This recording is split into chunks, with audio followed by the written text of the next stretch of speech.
So, what do you think the role of grassroots movements and community initiatives in evolving equity and representation are?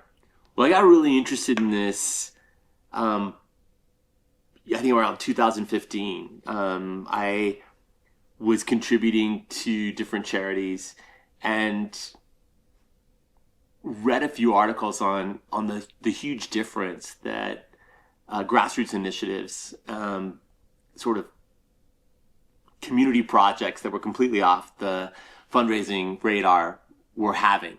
And so I started traveling around the world and just researching and seeing, well, you know, what about this shelter that's started by neighbors? What about this food bank that's started by a few people on a block? What about, this orphanage that was started by the lady who took in two kids and now has 23? And what about all of these movements that are kind of invisible to, the philanthropic world and maybe the larger culture?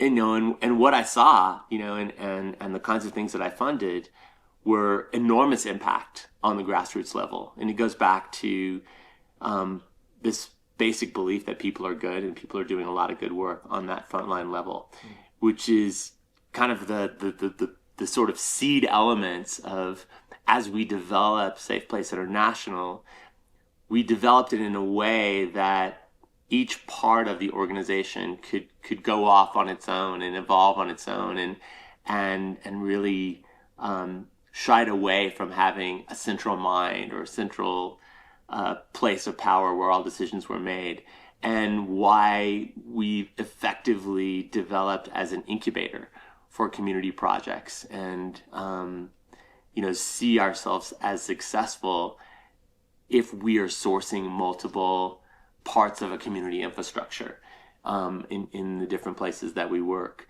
So I really see that, just in my own history with organizations, is that as organizations evolve, organizations begin to be about the survival of the organization rather than the mission and the work of the organization. So like if I'm hanging out with folks that are running large international organizations, their interest is that their organization continues to have a big presence and that the people at the top are well paid and that they have a big sort of branding footprint.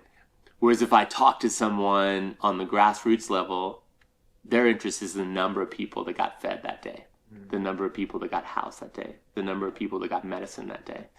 So I think that just, structurally, as things grow, they become about the preservation of the structure rather than the purpose in which the structure was formed, was to serve or make some impact.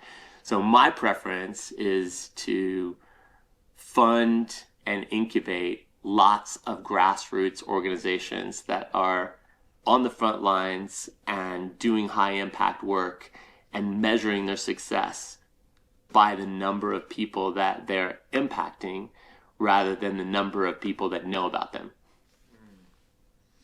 Yeah, no, that is an interesting way to just that you recognize that when these grassroots organizations grow, yeah, I mean, it just makes sense to become almost like a corporation. And like, even though they're not maybe public corporations that are trading for a stock or something, like they're still concerned with, the optics and everything. And I'm sure there's a important realm for them too, because they do have a bigger platform. But Totally.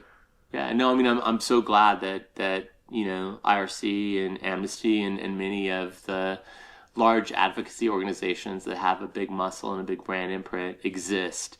But I also see from being in a lot of refugee camps that